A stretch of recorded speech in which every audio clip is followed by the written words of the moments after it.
Okay, I know what you're thinking. You're thinking, is that a real Cobra? The answer is, it's actually better than that. Today, we're going tip to tailpipe on this Factory 5 Mark 3.1 1966 Shelby Cobra replica. And by the time we're done here, you're going to completely understand why I said that. First things first, this paint, Dupont Pepper Gray Metallic with black racing stripes. You know where you've seen this color before? That gray, those black stripes? This is the same color as Eleanor, the 1967 Shelby Mustang GT500 from Gone in 60 Seconds. The Nick Cage one. That car, iconic, legendary movie poster color, is sitting on this Cobra. And it works absolutely perfect. It's menacing, it's cinematic, and in person, it has a depth and a metallic shimmer that photos simply cannot capture. The foundation of this car is a 4-inch round tube steel chassis. This isn't a replica pretending to be something it isn't. This car is built on the same principles as the original, but with 21st century parts and knowledge.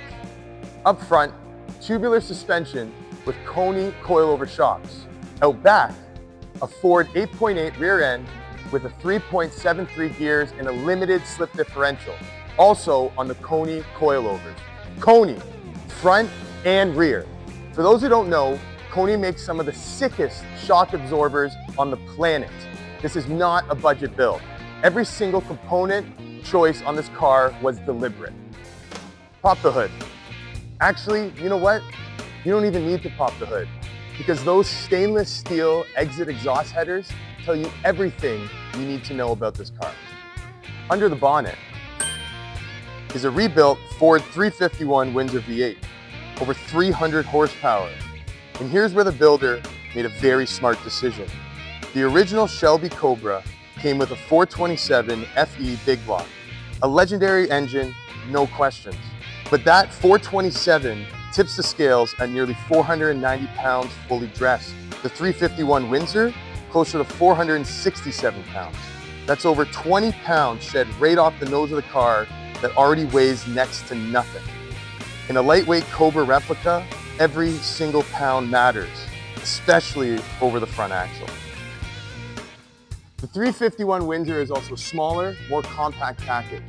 Better front to rear weight balance, better turn-in, and more responsive through corners. And with a rebuilt motor making 300 plus horsepower, you are not losing anything at the front end of the equation. This wasn't a compromise, this was a conscious performance decision. Ah yes, the T5 5-speed manual. Driving it is truly something else. Lift your foot, the car moves immediately. Grab the shifter, short throws, completely mechanical, straight into the gearbox. No cables, no slop. Every gear, every engagement, right there in your hand. And the pedal setup, clutch ahead of the brake, whole assembly setback. Your heels naturally plant, your feet positioned like you belong on a racing circuit. Because in this car, you kind of do. Now, the brakes. I want you to pay attention here because this is where the builder went absolutely all in. Dual Wilwood master cylinders, Wilwood pedal assembly, 13-inch rotors, brembo, 4 piston calipers, front and rear. This is a full race spec braking system on a road car. The exact same setup you would see on 6-figure supercars. Whoever built this car understood that if you're going to go fast, you better be able to stop. And this thing will stop on a dime and give you 9 cents in change. Love it. The wheels, Halbrand Replicas. 8x18 up front, 10.5x18 out back. Halbrand wheels are one of the most iconic designs in American racing history. The original Cobra wore them. Seeing them on this car is exactly right.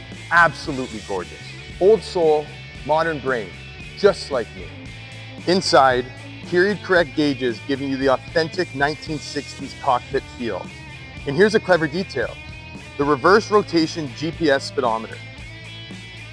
Here's the thing about a car like this. The original 1966 Shelby Cobra, a real one, would cost you over $1 million at auction. And even then, you'd be scared to drive it. You'd worry about every stone chip, every raindrop, every pothole, every person that avoids looking at it. This car, this is actually the Cobra you would drive. This is a Cobra you take out on a Saturday morning and ring out on the back road. This is the Cobra that turns every head, gets every thumbs up, and sounds like the apocalypse through those stainless steel pipes.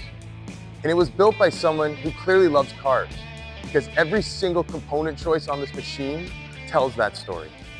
And we ended here, at the tailpipe, side pipe.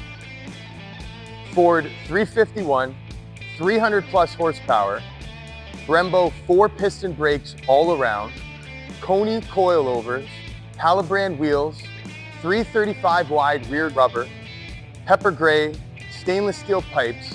This is the Factory 5 Mk3.1 Shelby Cobra, and it's up for grabs at the Bryan's Classic Car Auction, opening Thursday, May 21st. I'm Joel Lillycrop, and we'll see you at the auction.